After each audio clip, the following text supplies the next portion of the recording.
पूरा का पूरा कलर इसमें लाल है चारों तरफ से जी। तो ये मार्केट में भी 200 रुपये पर केजी के हिसाब से माल जा रहा है और मिल भी नहीं रहा लोगों को, वो भी कोल्ड स्टोरेज का मिल रहा है। ओके। ये बिल्कुल आप अगर इसके पौधे लगाओगे तो जून के अंदर आपको फ्रेश मिलेगा।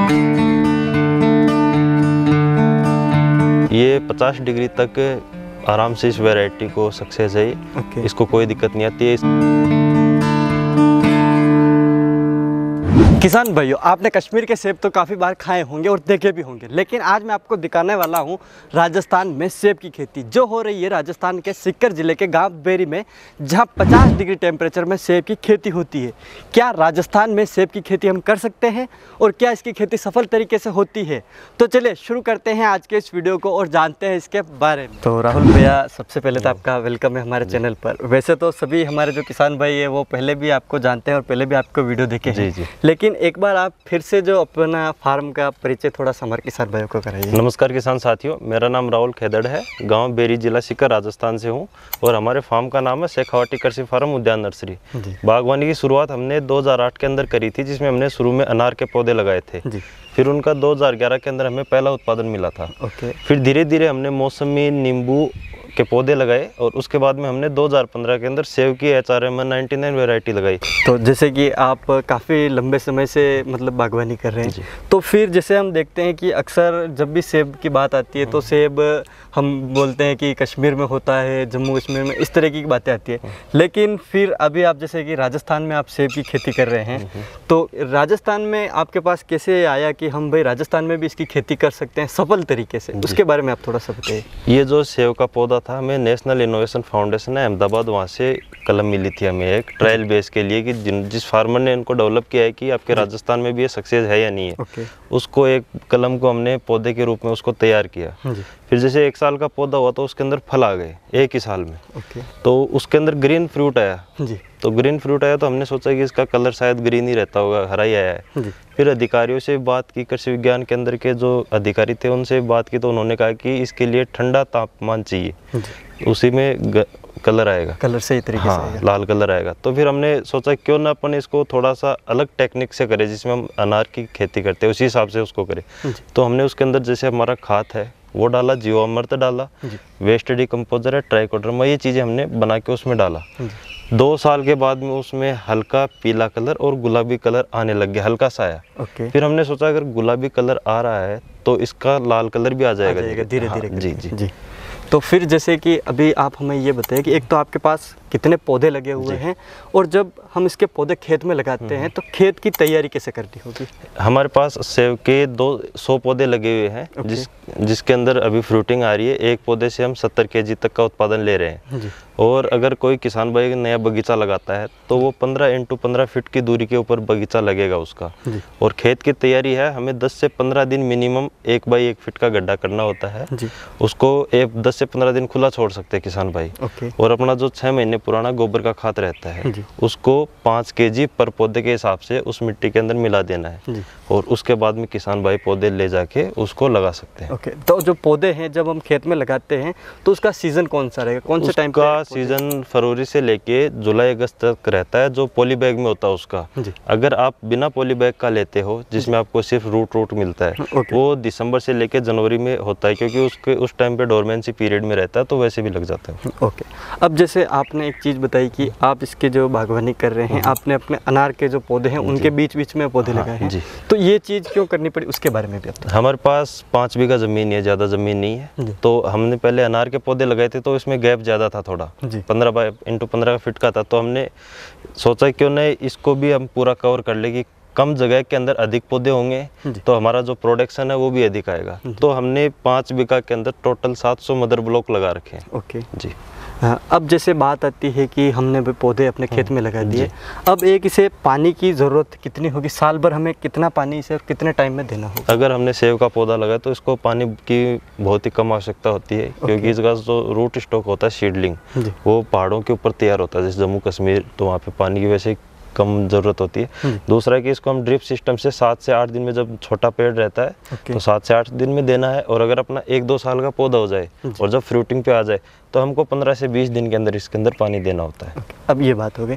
उसके बाद बात आती है कि जब हमने पौधे लगा दिए तो उसके बाद हमें खाद कितने टाइम में देना होगा, उसका जो साल भर का जो मैनेजमेंट होगा उसके बारे में भी आप थोड़ा सा। इसके अंदर जनवरी के अंदर हमारा मेन जो खाद है वो जनवरी के अंदर डलता है। जैसे पौधे की उम्र होती है उस हिसाब से 1 साल का पौधा है 5 kg, 2 साल का है 10 kg, इस तरीके से लास्ट तक 50 kg खाद से इसके अंदर ऊपर नहीं डलता है। दूसरा, इसमें जो खाद डालने का तरीका होता है वो पौधे से 2 फीट दूरी छोड़कर आधा फीट गहरी खुदाई करके फावड़ी से उसके अंदर उसको खाद को भर के फिर लगाना होता है। ये नहीं कि उसको ऊपर से ही वो गोबर डाल के ऊपर हाँ वो नहीं होता, उसमें फिर अपना पौधा डैमेज हो जाता है। ओके, यानी कि हमें पहले इसकी जो दूरी पे हमें एक गोला बनाना होगा, फिर उसके ऊपर हम खुदाई करके फिर उस खाद को उसके अंदर मिक्स करना। हाँ जी, ठीक है। अब ये चीज़ हो गई। उसके बाद बात आती है कि हमें इसमें कौन सी बीमारियां वगैरह या फिर ऐसे कौन से कीड़े हैं जिनका प्रकोप इसमें देखने को इसके अंदर फरवरी के अंदर फ्लोरिंग शुरू हो जाता है, तो हमको दिसंबर जनवरी में इसका कटिंग करके और खाद डाल देना है। फिर 1 महीने तक इसके अंदर हमें पानी बंद रखना होता है। जब भी फ्लोरिंग शुरू हो जाती है, जब इसका फल है जो छोटे से आकार का, ये 20 से 30 ग्राम का आकार का बन जाए, तब इसके अंदर पानी शुरू करना होता है। और बात करें हम इसके अंदर बीमारियों की, तो इसके अंदर एक तो फल मक्खी है, वो सबसे ज़्यादा इसमें नुकसान करती है। इसके लिए हम फेरोमोन ट्रैप कैप्सूल आता है, उसका हम यूज़ लेते हैं। दूसरा कि जो पक्षी वगैरह होते हैं उनका नुकसान होता है, तो उसके लिए हम एंटी बर्ड नेट जाल होता है वो लगाते हैं। ओके, अब जैसे ये सारी चीज़ें हो गई, अब जैसे आपने बताया कि हम अपने पौधे हैं जिनकी हमें कटिंग करनी होती है, कटिंग किस तरीके से होती है, फिर कैसे हम कटिंग करेंगे, वो थोड़ा सा आप पौधे के पास चल के थोड़ा सा दिखाइए कि कटिंग कैसे होती है। ये जैसे हमारा ये पौधा है, इसके ऊपर अभी ये फ्रूट आ रहा है, इस फ्रूट को हम तोड़ के इस ब्रांच को 1 फीट पीछे से हम कट कर देंगे। ओके, ठीक है। तो इससे क्या होता है, हमारा जो पीछे की जो ब्रांच है ना वो मजबूत हो जाएगी। तो आंधी वगैरह जब भी चलेगी तो हमारा पौधे का जो टूटने का चांस है वो कम रहता है।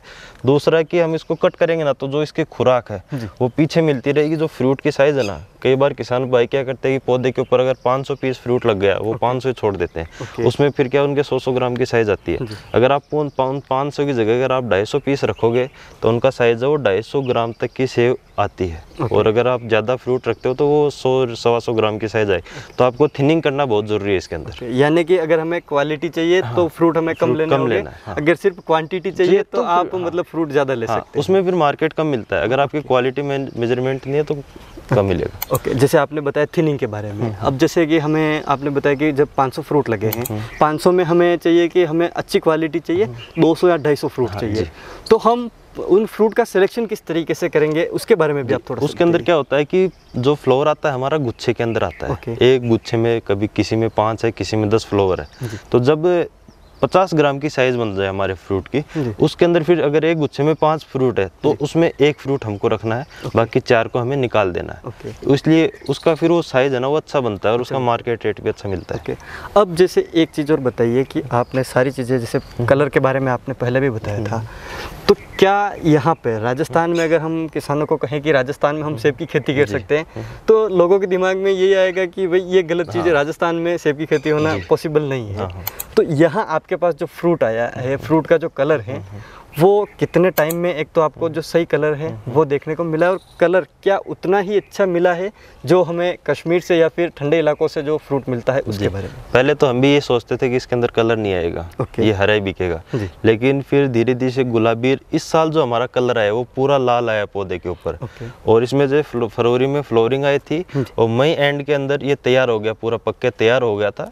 और 200 से 250 ग्राम की साइज आई थी और पूरा लाल था, बाहर से पूरा लाल। और अगर इसको हम काट करके खाते हैं ना तो इसके अंदर बिल्कुल जैसा जम्मू कश्मीर वाला सेव है ना, उससे भी बढ़िया मिठास, चीनी जैसा स्वाद है उसका। ओके, अब जैसे बात आती है कि इसकी खेती के लिए ये जो वैरायटी है, अगर हम इसकी फार्मिंग करते हैं तो फार्मिंग के लिए हमें कितना टेम्परेचर चाहिए होगा, और जो फ्रूट आता है फ्रूट के टाइम हमें कितना टेम्परेचर चाहिए, उस टाइम कौन सा क्लाइमेट होगा? ये 50 डिग्री तक आराम से इस वैरायटी को सक्सेस है। इसको कोई दिक्कत नहीं आती है। इसका जो पौधे का फैलाव है वो भी बहुत अच्छा है। दूसरा इसका फ्रूट है वो 48-49 तक आराम से इसका फ्रूट है वो सेट हो जाता है। दूसरी बात, अगर जिस टाइम पे फ्रूट पकने की तैयारी में होता है, अगर उस टाइम पे थोड़ा सा टेम्परेचर लो होता है, जैसे कि जून के अंदर हम कहते हैं कि ये तैयार, इसको तुड़ाई कर लीजिए। अगर आपके वहाँ पे जून के अंदर लास्ट में अगर टेम्परेचर कम होता है तो आप जून लास्ट के अंदर उसको तुड़ाई कीजिए। जैसे टेम्परेचर नीचे आता है उसका कलर पूरा और ज़्यादा लाल होगा और मीठापन ज़्यादा आएगा। यानी जब हार्वेस्टिंग टाइम आता है तो अगर टेम्परेचर नीचे जाता है जिसका जो कलर है वो अच्छी तरीके से आता है। ओके, अब जैसे आप एक दो फ्रूट हमें दिखाइए कि यहाँ पर जो फ्रूट लगे हुए हैं वो लाइव थोड़ा सा दिखाइए, किस तरीके के फ्रूट है और किस ये देखो मैं आपको दिखाता हूँ इसका जो फ्रूट है हमारा, ये देख सकते हो, ये बिल्कुल ये पूरा कलर लाल आया हुआ है। ओके, ये पूरा का पूरा कलर इसमें लाल है चारों तरफ से जी। तो ये मार्केट में हमने पता किया कि रेट का कि क्या रेट बिकेगा। मार्केट में भी 200 रुपये पर केजी के हिसाब से माल जा रहा है और मिल भी नहीं रहा लोगों को, वो भी कोल्ड स्टोरेज का मिल रहा है। ओके, ये बिल्कुल आप अगर इसके पौधे लगाओगे तो जून के अंदर आपको फ्रेश मिलेगा। यानी कि अभी जो इसकी आप जैसे बात आई कि आपने बताया कि मार्केट की, तो एक तो आपको मार्केट जो रेट तो आपने बताई दी, लेकिन आपका इसका मार्केट कहाँ मिल रहा है उसके बारे में? जी, हमारे पास लिमिटेड पौधे हैं, तो हमारे पास तो जैसे सीकर है, जयपुर है, वहाँ के जो अधिकारी वगैरह होते हैं या फार्मर्स होते हैं वो हमारे फार्म पे आके लेके चले जाते हैं। और अगर किसी किसान भाई के पास अगर 1 एकड़ 2 एकड़ 5 एकड़ का बगीचा अगर लगाए तो मंडी के अंदर आराम से 80 रुपये किलो से लेके 150 रुपये किलो तक मंडी के अंदर आराम से बिक जाता है जी। अब जैसे हम इसकी फार्मिंग करते हैं तो इन सारी चीज़ों के अलावा हमें कौन सी प्रॉब्लम्स आती है, या फिर कोई अगर फार्मिंग करना चाहे तो इन चीज़ों के अलावा आप क्या टिप्स देना चाहेंगे किसान भाइयों को? पहले तो हम ये बताना चाहेंगे, जब भी आप पौधे लगाते हो तो ड्रिप सिस्टम पहले लगाना चाहिए। अगर आप पौधे को ज़्यादा पानी देंगे तो उसका जो रूटिंग सिस्टम वो खराब हो जाएगा। तो जितना कम पानी आप देते हो उतना पौधा अपना बढ़िया सक्सेस होता है। दूसरा भी हल्का फुल्का कभी कभी पौधे के अंदर फंगस भी आ सकता है, उसके लिए आप ट्राइकोडर्मा का ड्रेंचिंग उसके अंदर करते रहो। 1 साल के अंदर 2 बार गोबर का खाद हमें डालना है। 6 महीने पुराना है वो आपको मैंने बताया कि किस विधि से अपन को डालना है। और ऊपर जो इसके ऊपर नीला होता है और चूना होता है हमारा, वो फंगस को कंट्रोल करता है, तो उसका 3 महीने से 1 बार ऊपर स्प्रे कर दिया जी। जैसे इसकी जो फार्मिंग है वो तो सारी आपने बताई दी। अब लास्ट में एक चीज़ आती है कि इसके जो पौधे हैं क्या आपके पास अवेलेबल है अगर कोई फार्मिंग करना चाहे तो, और अगर अवेलेबल है तो कैसे परचेज कर सकते हैं? हमारे पास इसके पौधे अवेलेबल रहते हैं और बाकी हम इनको खुद तैयार करते हैं। किसान भाई हमारे पास विजिट करके सारी जानकारी को समझ के उसके बाद में प्लांटेशन करना चाहिए। पौधे आपको हर जगह मिल जाएंगे, लेकिन जो गाइडलाइन है ना आगे की, मेन किसान वहीं पे मात खाता है। यानी मेन चीज वही आती है कि जैसे जानकारी पौधे ले लिए और उसकी जानकारी नहीं, हमें 5 साल तक इसका मैनेजमेंट किस तरीके से करना है, कौन सा टेम्परेचर आएगा तो कौन सी डिजीज और फंगस वगैरह आएगी, तो वो सारी चीजें भी आप अवेलेबल जी। उसमें क्या दूसरी बात ये भी होती है, जैसे किसान भाई कहीं से पौधे लेते हैं तो ये HRM 99 वैरायटी है जो गर्मियों के अंदर होती है। कभी कभी क्या है कि नर्सरी में धोखा भी हो जाता है कि जम्मू कश्मीर वाला सीडलिंग देते थे किसान भाइयों को, फिर उसका कलर हरा रहता है, वो लाल नहीं आता। तो किसान भाई को जहाँ पे इसके मदर ब्लॉक लगे हुए हैं वहीं से पौधे खरीदने चाहिए और उनको सारी जानकारी आगे तक फार्मर्स को उपलब्ध करवाई जाए। यानी कि एक तो जहाँ मदर ब्लॉक लगे हुए हैं वहीं से किसान प्लांट परचेज करें। दूसरा जहाँ से फार्मिंग की पूरी टिप्स मिल रही है, पौधे लगाने के बाद जहाँ पूरी गाइडेंस मिलेगी वहीं से किसानों को पौधे लेने चाहिए, वरना बहुत नुकसान हो जाएगा उसमें। एक तो नुकसान हो जाएगा, उसके बाद जैसे किसान 2 साल बाद फ्रूट आया, 1 साल बाद फ्रूट आया, वो साल चला गया और जो पैसे लगाए वो भी बर्बाद हो गया, प्रॉफिट तो अलग रहेगा। तो आपने काफी अच्छी इन्फॉर्मेशन दी है हमारे किसान भाइयों को, और आपने जो टाइम दिया उसके लिए आपका बहुत बहुत धन्यवाद। तो किसान भाइयों, उम्मीद है कि आपको हमारा आज का ये वीडियो पसंद आया होगा कि राजस्थान में और जो लगभग 50 डिग्री वाले जो टेम्परेचर का जो इलाका है वहाँ किस तरीके से आप सफल तरीके से एप्पल की फार्मिंग कर सकते हैं। उम्मीद है कि आपको हमारा ये वीडियो पसंद आया होगा। अगर ये वीडियो पसंद आया तो इस वीडियो को किसान भाइयों तक शेयर करें और साथ ही इस वीडियो को लाइक जरूर करें। मिलूंगा इसी प्रकार की एक और इंटरेस्टिंग जानकारी के साथ अगले वीडियो में, तब तक के लिए धन्यवाद।